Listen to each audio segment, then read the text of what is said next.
Mga munting kwento. Kwento sa tunay na buhay at mga kathang-isip lamang na mapupulutan ng magagandang aral. Bago natin simulan, please like, share and subscribe, and don't forget to push the notification bell. Ang kwento natin ngayon ay tungkol sa isang sugarol. Ang kwento ng isang sugarol ay maaaring maglaman ng iba't ibang aspeto ng buhay ng isang tao na lulong sa pagsusugal at ang epekto nito sa kanyang buhay. Narito ang isang halimbawa ng kwento. Si Juan ay isang simpleng tao na nang maglaon ay nahanap ang kanyang libangan sa pagsusugal. Mula sa mga laro ng baraha hanggang sa mga makinang pambigyan ng premyo, hindi na siya makatiis at palagi na lamang siyang napapaamo ng ideya ng mga malalaking panalo. Sa simula, ang kanyang mga taya ay maliit lamang, hindi niya inaasahan na magiging seryoso ito. Ngunit, sa tuwing siya ay nananalo, para siyang nananabik sa higit pang tagumpay. Naging mas malaki ang kanyang mga taya at unti-unting nawala ang kanyang kayamanang naipon sa mga nakaraang taon. Nawalan siya ng trabaho, hindi na niya matustusan ang mga pangangailangan ng kanyang pamilya, at nagkaroon siya ng maraming utang. Ngunit sa kabila ng lahat ng iyon, hindi pa rin siya tumigil. Palaging may pag-asa sa kanyang isip na balang araw ay mananalo siya ng malaki at babangon mula sa pagkatalo. Ang kanyang pamilya, mga kaibigan, at kahit ang kanyang komunidad ay nagbigay ng mga warning, ngunit siya ay nakasentro na lamang sa kanyang hangarin na makabangon sa pamamagitan ng pagsusugal. Isang araw, naisip ni Juan na baka ito na ang pagkakataon niyang magbago. Natutunan niyang ang tunay na tagumpay ay hindi matatagpuan sa mga laro ng pagkakataon, kundi sa pagpupursige at sa pag-aalaga sa mga bagay na mahalaga sa buhay, ang pamilya, pagkakaibigan, at ang sariling dignidad. Dahil dito, nagpasya siyang huminto sa pagsusugal at magsimula muli. Ang kwento ni Juan ay isang paalala na ang pagsusugal ay maaaring magbigay ng pansamantalang saya, ngunit sa kalaunan, ito ay maaaring magdulot ng pagkasira ng buhay at relasyon. Habang nagsisimula si Juan na magbago, nahirapan siya sa unang mga araw. Ang addiction sa pagsusugal ay hindi madaling talunin, at madalas siyang tinatablan ng pagnanasa na bumalik sa mga dating laro. Ngunit sa tulong ng kanyang pamilya at ilang matatag na kaibigan, natutunan niyang maghanap ng mga bagong libangan at paraan upang mapunan ang oras na dati ginugol sa pagsusugal. Bumalik siya sa trabaho at nagsimula muli ng mag-ipon. Sa kabila ng mga pagsubok at pagkatalo, natutunan ni Juan na ang mga maliit na hakbang ay mas mahalaga kaysa sa mga malalaking panalo na dumarating at nawawala. Hindi na siya tumingin sa pagsusugal bilang isang solusyon sa kanyang mga problema. Bagkus, natutunan niyang tanggapin ang buhay ng may kabab ang loob at pananampalataya. Habang tumatagal, naging inspirasyon siya sa iba pang mga tao sa kanyang komunidad na nahulog din sa kaparehong bisyo.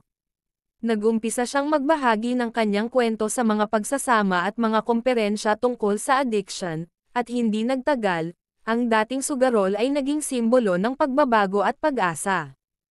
Ang kwento ni Juan ay nagsilbing aral na kahit gaano man kaliit o kalaki ang ating mga pagkatalo, may pagkakataon pa rin na magbago at magpatuloy. Ang pinakamahalaga ay ang matutunan nating tanggapin ang ating mga pagkakamali, magsimula muli, at mahalin ang ating sarili at ang mga taong nagmamahal sa atin.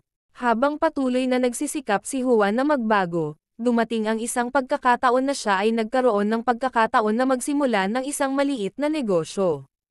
Ang mga simpleng kaalaman na nakuha niya mula sa mga karanasan niya sa buhay at ang mga natutunan niyang aral mula sa pagkatalo ay naging gabay sa kanya upang mapatakbo ng maayos ang negosyo. Dahil sa masigasig na trabaho at pagpapakita ng malasakit sa kanyang mga empleyado, ang negosyo ni Juan ay unti-unting lumago. Naging inspirasyon siya sa mga tao sa paligid niya. Ang mga dating nakakakita sa kanya bilang isang sugarol na walang direksyon ay ngayon nakikita siyang isang taong matagumpay at masaya, hindi dahil sa mga material na bagay, kundi dahil sa kanyang inner peace at mga relasyon na natutunan niyang pahalagahan. Sa mga araw na siya ay natutokso o nahihirapan, pinipili niyang magdasal at magmeditasyon upang manatiling matatag sa kanyang desisyon. Ang mga simpleng bagay tulad ng pag-aalaga sa pamilya, pagtulong sa kapwa, at pagiging tapat sa sarili ay nagbigay sa kanya ng tunay na kaligayahan. Nakita niya na ang mga bagay na matagal niyang iniiwasan, ang mga maliit na tagumpay sa araw-araw at ang pagmamahal ng pamilya, ay may higit na halaga kaysa sa anumang uri ng pagsusugal. Isang araw, habang naglalakad si Juan sa kanyang baryo, may lumapit sa kanyang isang matandang kaibigan mula sa nakaraan. Ang kaibigan niyang ito ay patuloy na nalululong sa pagsusugal, at makikita sa kanyang mukha ang pagkatalo at kalungkutan. Napansin ni Juan na ang kaibigang ito ay nawalan na ng pag-asa, at dito niya napagtanto na ang pagbabago ay isang proseso at hindi laging madali. Pinili ni Juan na hindi iwasan ang kaibigan, bagkus ay nagpasya siyang makipag-usap at ibahagi ang kanyang kwento. Sinabi niya na sa kabila ng mga pagkatalo, may pag-asa pa ring magbago, at siya ay handang magbigay ng tulong sa kaibigan. Nalaman niya na sa pamamagitan ng pagbabalik loob at pagkakaroon ng suporta mula sa iba, madali ring makahanap ng lakas upang magsimula muli. Ang huling bahagi ng kwento ni Juan ay hindi tungkol sa pagiging perpekto, kundi sa patuloy na paglaban at pag-usbong. Pinipili niyang magpatuloy sa buhay, humarap sa mga pagsubok, at maging gabay para sa iba. Ang dating sugarol ay naging simbolo ng lakas ng loob, pag-asa, at tunay na pagbabago. Sa huli, natutunan ni Juan na ang pinakamahalagang tagumpay ay hindi ang makamit ang pinakamalaking premyo sa laro, kundi ang magtagumpay sa sariling laban upang mapanatili ang tunay na kaligayahan at pagmamahal sa buhay. Ang kwento ni Juan ay nagtapos sa isang makulay at matagumpay na bagong yugto ng kanyang buhay. Hindi siya naging mayaman sa material na bagay, ngunit ang kanyang yaman ay nasa mga simpleng bagay, ang pagmamahal ng pamilya, ang tiwala ng mga kaibigan, at ang malalim na kasiyahan mula sa pagtulong sa iba. Natutunan niyang ang tunay na halaga ng buhay ay hindi nasusukat sa mga panandaliang tagumpay o sa pera, kundi sa pagmamahal, malasakit, at sa pagtanggap sa mga kahinaan at pagkatalo. Sa isang gabi ng pagsasalo-salo ng pamilya at mga kaibigan, nagbigay siya ng isang maikling talumpati. Sinabi niya, ang buhay ay parang pagsusugal. Minsan nananalo tayo, minsan natatalo, pero ang pinakamahalaga ay hindi ang mga taya natin, kundi kung paano tayo bumangon at patuloy na lumaban. Wala sa mga panalo ang halaga, kundi sa mga aral na natutunan natin sa mga pagkatalo. Sa mga huling taon ng kanyang buhay, hindi na siya nakikilala bilang isang sugarol, kundi bilang isang taong puno ng pag-asa at lakas ng loob.